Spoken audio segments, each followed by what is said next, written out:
है अगर गुरुवर का सानिध्य पाना तो विद्यासागर.गुरु पर जरूर आना। 10 दिन में एक दिन ऐसा मिलता है, विशेष उन व्यक्तियों को जो योग साधना के साथ जहाँ कहीं भी रहते हैं वहाँ पर अहिंसा धर्म की जय बोलते रहते हैं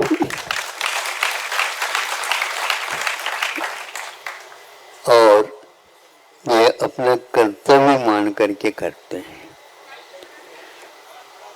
यह कर्तव्य बहुत हल्का नहीं है, बहुत भारी है। इसमें समय भी देना पड़ता है, अर्थ को भी देना पड़ता है और लोगों से संकोच किए बिना मांगा भी जाता है।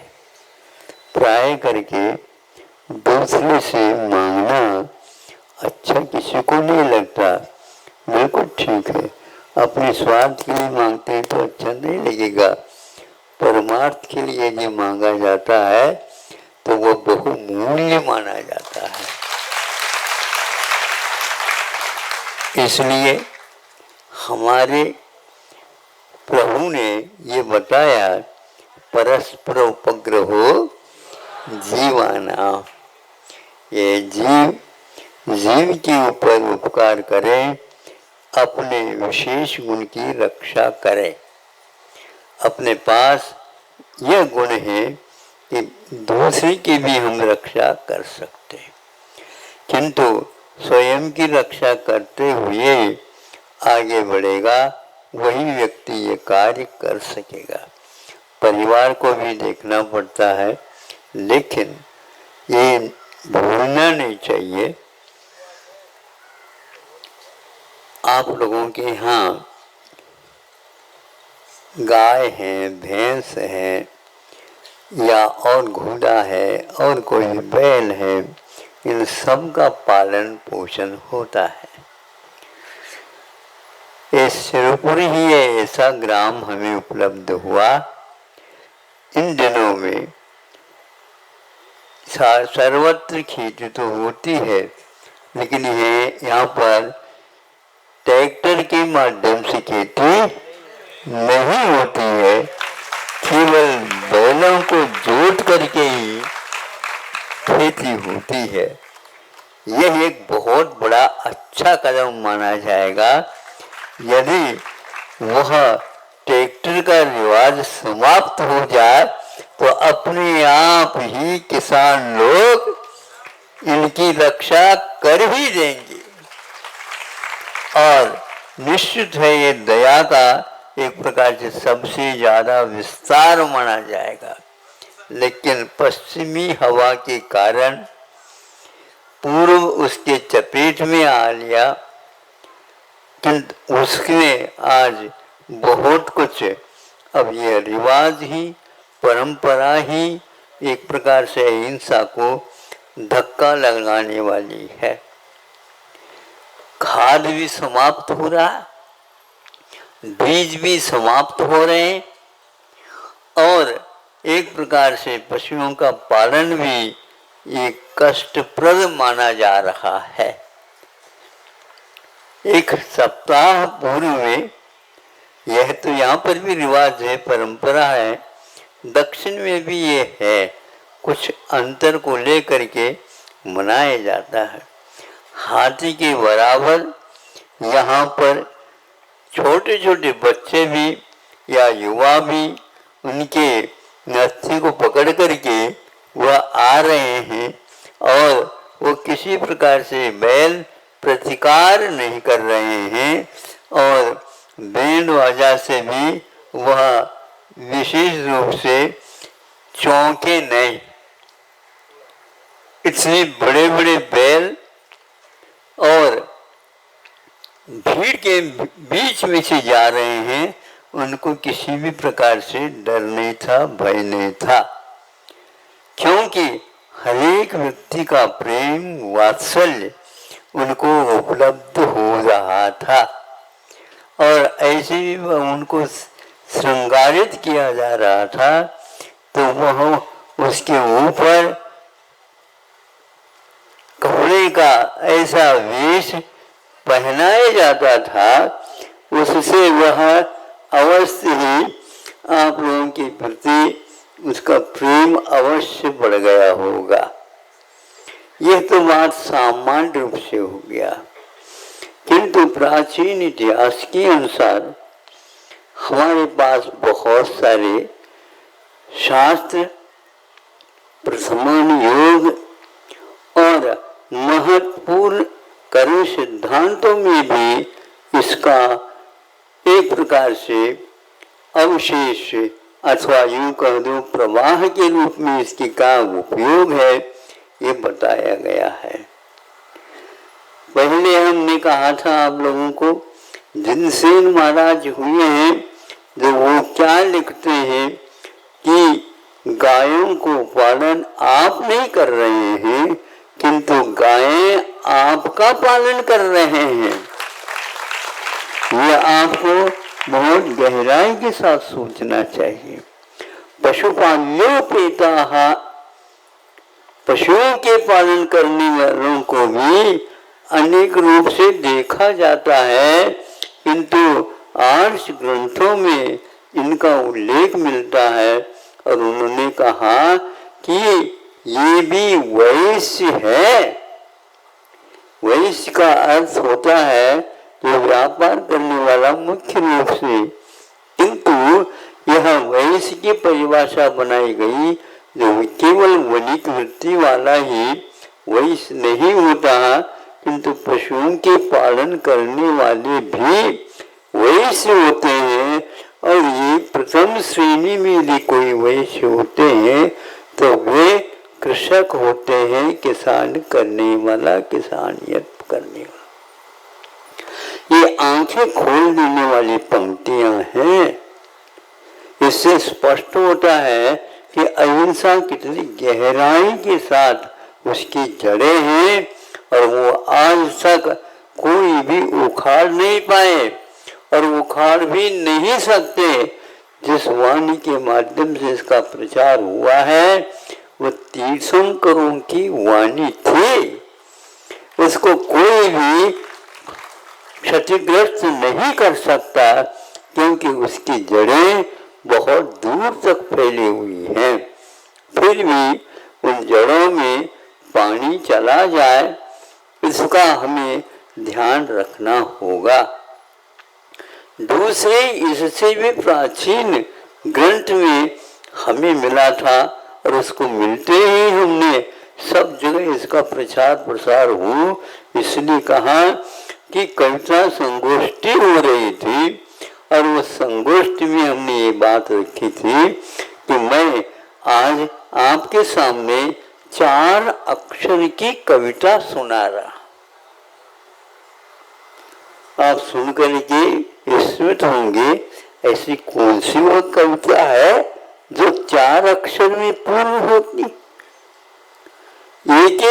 एक अक्षर के एक पद दिए हैं और उसको पूर्ण मिलाने से 4 अक्षर होते हैं और एक चरण में एक इस प्रकार 4 अक्षर वाली कविता आपके सामने रखी। क्या है वो? या, श्री, सा, गौ,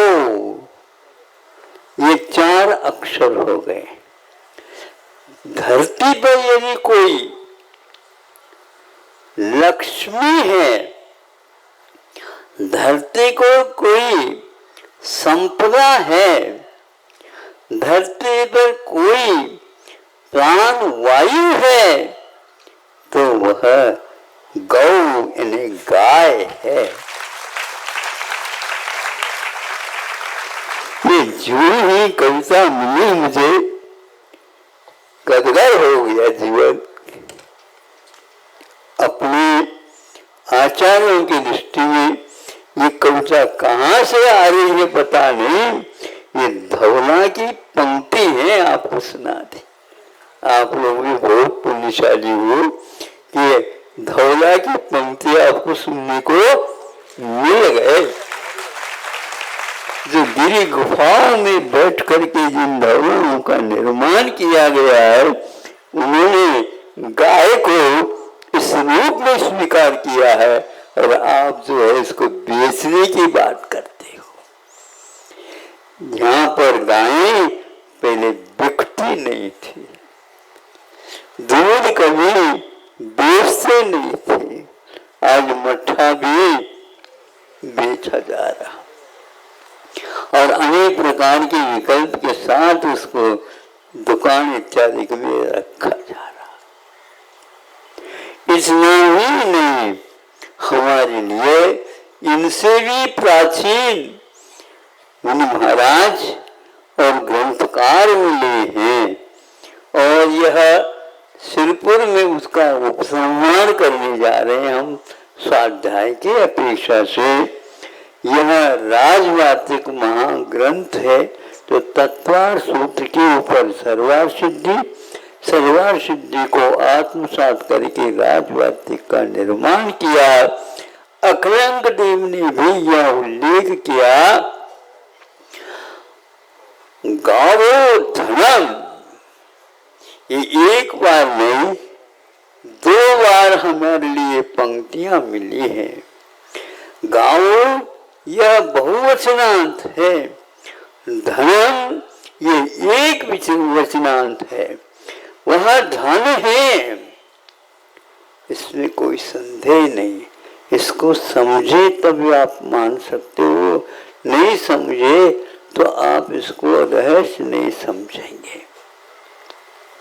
इतना ही नहीं कि देवगति में भी इसकी पूजा अपने ढंग से करते हैं लोग, कामधेनु के रूप में। हमने जब पढ़ा ब्रह्म पुराण को, उसमें विद्यारण्य श्रेणियों में इसका वर्णन मिलता है, और वह कामधेनु के नाम से गाय का स्वरूप बताया जा रहा है। क्या है वह स्वरूप यह है कि इसको कामधेनु क्यों कहा जाता है, तो पद्म पुराण में चित्रण किया गया है। ये कामधेनु इसलिए ये कभी भी दूध दुहलाते नहीं है, ये अपने आप ही उसके स्तनों से दूर झरता है। अब सोचो, हाँ अभी कह रहे थे आप इस सबको दूध देती है, मालूम नहीं है। आप सोचो, उसके पास जब 2 बंदर गए, और उनको बंदर को संभव है माँ ने दूध पिलाया नहीं पिलाया, गाय बैठी थी या खड़ी थी, उसको जाकर के वो दूध पीने लगे, और उसको उसने ठुकराया नहीं, अच्छे ढंग से दोनों में 3 बंदर उसमें लग गए। आप बताओ, जीव मात्र के लिए उनका हमेशा दृष्टिकोण रहता, ये बताया गया। इसलिए नहीं, कुत्ते को भी देखा गया है, कुत्ते के पिल्लू तो वह भी पी रहे हैं, उसमें गाय का प्रतिकार नहीं देखा गया है। इतना ही नहीं, सूअरों को भी वह अपना दूध पिलाती है। जैन भाइयों, थोड़े सोचने की बात है। आप पानी मिला करके दूध पिला रहे हो, हाँ पानी में अच्छा नहीं पिलाते आप, छान करके पिला दो तो और अच्छा। लेकिन आप केवल पैसा पैसा पैसा, क्या भूत लग गया है समझ में नहीं आता। इस भूत को उतारने का एक ही मात्र साधन है, आचार्य प्रेरित ग्रंथों का मनन अध्ययन और पठन पाठन करने लग जाओगे तो मालूम हो अच्छा, इस प्रकार यह गाओ धनम 2 स्थानों पर राजवाटिका में दिया। उस तरफ हमने ध्यान दिया है कि हमने क्या पता और भी स्थान उनके द्वारा मिल सकते हैं। इस प्रकार यह बहुत प्राचीन काल से आ रहा है। एक और बात बताना चाहता हूँ, ये तो फिर भी इसी युग के इर्द गिर्द की बात हो गई, किंतु विश्वनाथ भगवान तीर्थंकर अभी तीर्थंकर के रूप में नहीं आए। उससे पूर्व में भी जब यह इस युग का प्रारंभ होने जा रहा था, उस समय मुनियों के द्वारा, जीनियों के जिसको कुलकर बोलते हैं, उनके द्वारा यह बीज बोए गए थे। उस समय कहा गया है, इस स्वप्न का अर्थ ये होता है कि अब आप लोगों को अपनी रक्षा के लिए एक हाथ में लठिया रखने होंगे, जिसके द्वारा सिंह, हिंस, पशु पक्षी आदि आपके पास नहीं आएंगे। और दूसरा, यह गायों के लिए उन्होंने कहा क्षेमंकर नाम के विश्वनाथ भगवान से पूर्व में कुलकर जो हुए उनमें, हाँ 30 नंबर 34 नंबर को हो सकता, उस समय भी कहा था कि गोधन को आप सुरक्षित रखो। यह कामधेनु है। कामधेनु इसलिए है, इसके द्वारा क्या क्या लाभ लिया जा सकता है, ये सब इसमें निहित है। यह अमृत के समान है। यह गाय दूध क्या देती है, इनका ये तो अमृत है, अमृत है, क्योंकि इससे रोग भी ठीक हो जाते हैं और महारोग भी ठीक हो जाता है। इसको जब प्रसूति होती है, बच्चे रहते हैं, उनको 1 महीने तक यदि दूध का स्नान कराया जाए, उसका जीवन अकाल मृत्यु से बच जाएगा। ऐसी पुष्टि इसके पास विद्यमान है। पहले के लोगों, जो राजाओं के लिए, कि आम के पेड़ में यह डाला जाता था दूध, और उसके माध्यम से आम खाए जाते थे। वह केवल वह राजा के लिए, चक्रवर्ती के लिए होता था। ऐसी चीज को आप लोगों ने इसका अर्थ नहीं समझा। इस प्रकार गायों के बारे में भी और पद्म पुराण में उन श्रेणियों में भैंसों के बारे में भी कहा है, वह पालतू है, इनका पालन करो। ये पहले से कहा, आप कह रहे थे अपने अपने व्यक्तियों को ही पालते हैं, अड़ोस पड़ोस को नहीं देखते थे, लेकिन आपकी वंश परंपरा में औरों को क्या, पालतू जो जानवर होते हैं वो भी आपके यहाँ पलते थे। भले वो मुख से कहे या न कहे, किंतु अवश्य आपसे वह कुछ भी नहीं कहा तो आपको दुआ दे सकते हैं और देते हैं। दुआ क्या होता है, जहाँ दवाई काम नहीं करती वहाँ पर, जहाँ हवा काम नहीं करती वहाँ पर दवा काम करती, जहाँ दवा काम नहीं करती वहाँ दुआ काम करती है। मतलब आपकी रक्षा के लिए, पुष्टि के लिए वे भाव भी करते हैं। इसके माध्यम से हम ये कहना चाह रहे हैं कि हमेशा हमेशा उन प्राणियों के प्रति, आप लोगों के घर में कोई व्यक्ति आ जाता है तो उस दिन वह शोर को बोलते हैं आप, शोर लग जाता है। और कोई कमी हो जाती है तो कमी होने के कारण वह सूतक माना जाता है ना। और इसके लिए 12 दिन 13 दिन जो कुछ भी आप निकाल करके शुद्ध हो जाते हैं, फिर दुकान को भी जाते हैं और मंदिर इत्यादि में विधान आदि भी संपन्न कर सकते हैं। इसलिए मैं ये कह रहा था, आपके यहाँ कोई गाय है, भैंस है और कोई भी बैल है, तो मान लीजिए उसमें एक यदि बछड़ा बछड़ी जो कुछ भी है वह कम हो गई, तो आप उसको एक दिन की सूतक मानते हैं, मानते कि नहीं? सही बात है। हाँ, जो पढ़े लिखे इसको समझ नहीं पाएंगे। हाँ, ये दिन सोच कर क्यों नहीं, इसके माध्यम से हमारा इतना काम हुआ है। एक एक गाय अपने जीवन काल में एक 12-12, 13-13 बछड़ों को जन्म लेकर के वह चली जाती है और उसके माध्यम से वंश परंपरा में वृद्धि कितनी होती है, इसको देखते हैं तो आप इसका हिसाब किताब भी नहीं लगा सकते। सिविल वालों से हमारा कहना ये ऑडिट करके हमें बता दे।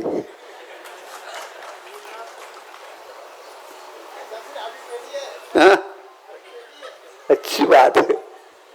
अभी रुकना तो नहीं मुझे, क्योंकि समय आपका हो रहा, ज्यादा हो जाएगा, चल जाएगा। अच्छा, अब ऐसी स्थिति में आप बताओ, एक एक दिन उस समय भी प्राचीन काल में भी उनको पालते थे, इसलिए सौर और सूतक मानते थे। आज भी रिवाज है गांवों में। अब हम कहना ये चाहते हैं, महाराज ठीक है, लेकिन जमाना तो बहुत बदल गया। बदला नहीं है।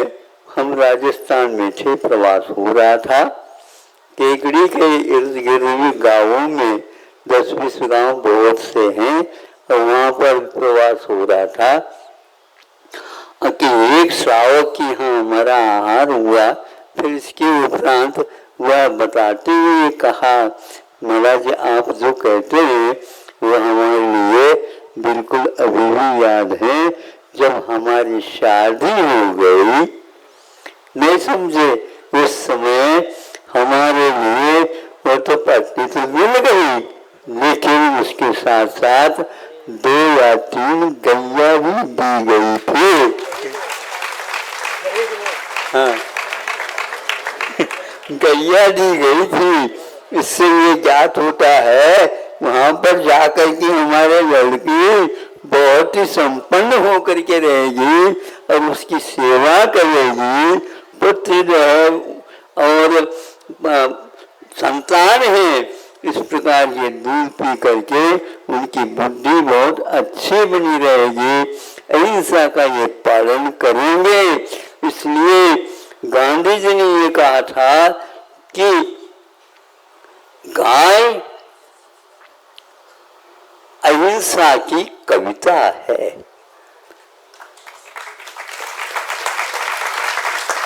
गाय अहिंसा की कविता है, उन्होंने स्पष्ट लिखा है। इसलिए उनका कहना था कि हम केवल स्वतंत्रता नहीं चाहते हैं, उसके साथ 2 बिंदु और है हमारी। वह स्वतंत्रता के साथ साथ गो हत्या बंदी हो, इसका मांस का निर्यात ना हो। यह भारत में जब तक नहीं रुकेगा तब तक स्वतंत्रता अधूरी मानी जाएगी। आप सोचो कितनी दूरदृष्टि। इसलिए नहीं, वो कहते हैं जब तक भारत में नशाबंदी नहीं होगी तब तक भी इसको क्या कहलाएगा। जब नशे में धुत हो जाएंगे उस समय वो क्या कर सकता है, कुछ भी तो नहीं कर सकता, बल्कि वह इस धरती के लिए भारभूत होगा। उसको कोई कुछ भी महत्व नहीं देगा और उसकी दशा ऐसी होती है कि उस नशा के कारण जीवन ही समाप्त हो जाता है। न माँ को देखता, न पिता को देखता, न परिवार को देख सकता, न अपना कर्तव्य दे सकता, कुछ भी नहीं कर सकता। इसलिए अपने बच्चों को ऐसी गायों के माध्यम से दूध पिला करके संस्कारित करो और बाद में उनका आगे जैसे उपयोग हो वैसे करो।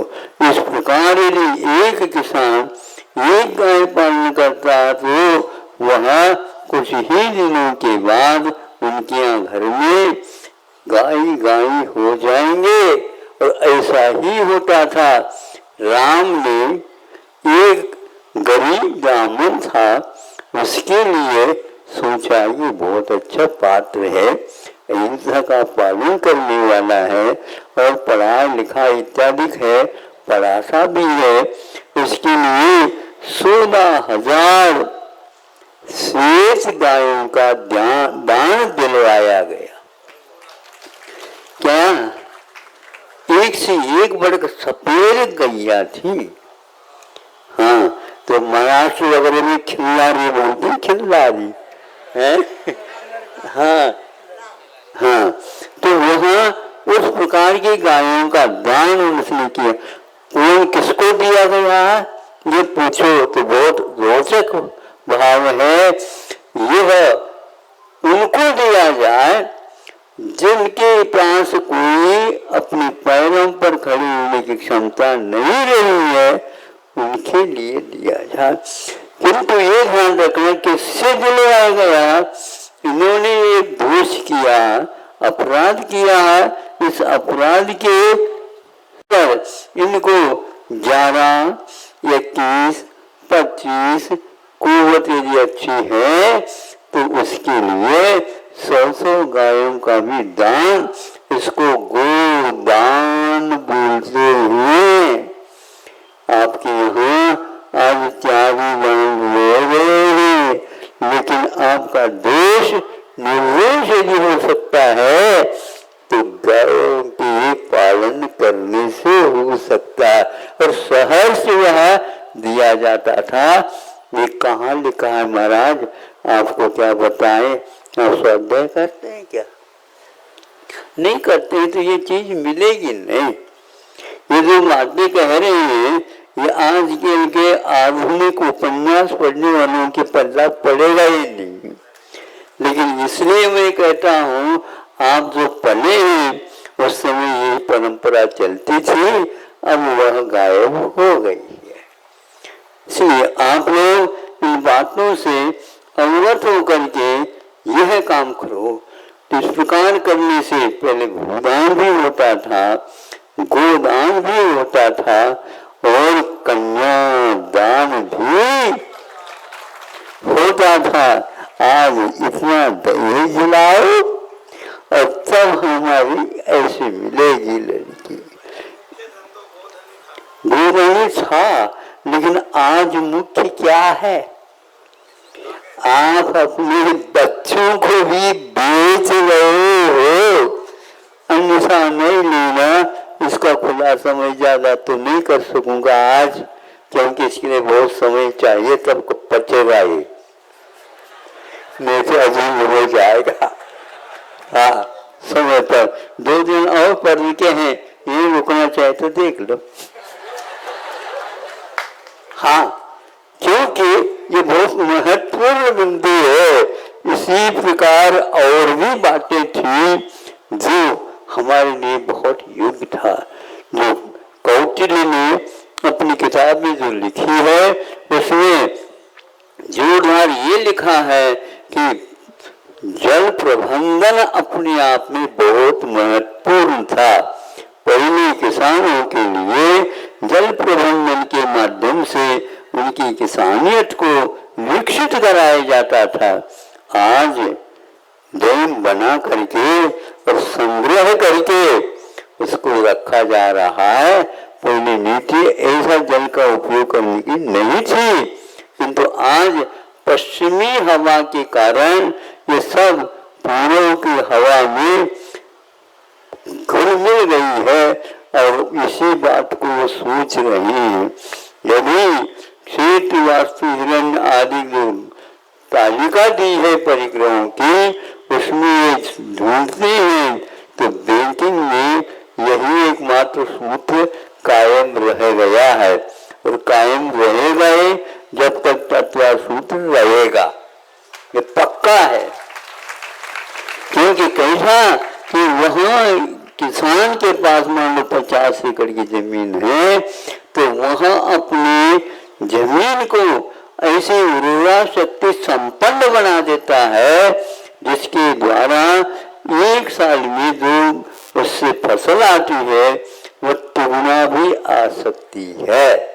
एक बात कह करके मैं समाप्त करना चाहूंगा कि यहाँ के कृषि विज्ञान के लिए कई लोगों ने शोध किया कि भारत के पास कैसे कृषि विज्ञान था और कैसी शिक्षा विधि थी, इसका अध्ययन अभी भी नहीं हो पाया क्योंकि इसको उपेक्षा की दृष्टि से देखा गया है। एक स्थान पर यही लिखा, विदेशी लेखकों ने भारत के वैभव के बारे में उन्होंने लिखा, यहाँ का कृषि विज्ञान इतना उन्नत था कि जो आज 56 ज्यादा से ज्यादा 36 बोरी यानी कुंटल जिसको बोलते हैं निकल सकता है, तो उस समय 56 बोरी तक निकलता था उस समय। हाँ, तो ये इसका अर्थ ये हुआ, अभी आप आज के विज्ञान को वहां तक पहुंचने के लिए कई बार आंखें गोल हो जाएंगे, बूढ़े हो जाओगे। यह पहले लिखा गया था, आज के इस विज्ञान के साथ यदि करते हैं तो निश्चित है त्रिगुणा वह आपको क्षेत्र दे सकता है। इसलिए भारत भूमि और उसकी मिट्टी क्या है, अरे ये तो क्या सोना उगलता है, हीरे मोती से मिश्रित होते हैं। और आप लोग गोबर के लिए विदेश जा रहे हो, कितनी शर्म की बात है ये। खाद के लिए विदेश से आया और यहाँ से निर्यात पशुओं का धन जा रहा है। ये सब विवेक से रहित होने से ऐसा हो सकता है। यह आप यदि बहुत अच्छा होगा शासन के चलाने वालों के सामने भी यह विषय जाना ही चाहिए। जबरदस्ती भेज दो तो और अच्छा, पढ़ तो ले कम से कम। हमेशा चुनाव के चक्कर में ही रहती है आज की नीति, आगे कुछ होते ही नहीं। एक बार चुनाव हो रहे 5 साल के बीच में ऐसा ऐसा करना, ऐसा ऐसा करना। अरे जनता के लिए आप क्या कर रहे हो, ये भी तो सोचो। इसलिए यदि आपके पास इस प्रकार का साधन है तो आप 1 एकड़ को भी 3 एकड़ बना करके फल पैदा कर सकते हो। यहाँ आपके द्वारा लिखा हुआ या सामने इतिहास पढ़ो। आज के इंजीनियरों को यह कुछ भी पढ़ाया नहीं जाता, उसी के फलस्वरूप ऐसा हुआ है। अनेक किताब लिखी गई, उसमें ये कहा कि यहाँ का जल प्रबंधन इतना तगड़ा था तो अन्यत्र इस प्रकार का कोई मिसाल ही नहीं है, उदाहरण ही नहीं था। ऐसा यहाँ का था, तो संग्रह वृत्ति नहीं। कल ने परसों भी कहा था, संग्रह नहीं वितरण करो, यही लोक नहीं कौन सा लोकतंत्र है। यह आप लोगों के यहाँ लोकतंत्र माना जा रहा है, तो आज उसका रूप लोकतंत्र हो गया है। अब आपको लोक के स्थान पर लोक यानी जो व्यक्ति परस्पर उपग्रह करके जीवन की रक्षा में लगा हुआ है, उसका संग्रह ही संग्रह है, जिसके द्वारा बहुत कुछ और देश को उन्नत किया जा सकता है।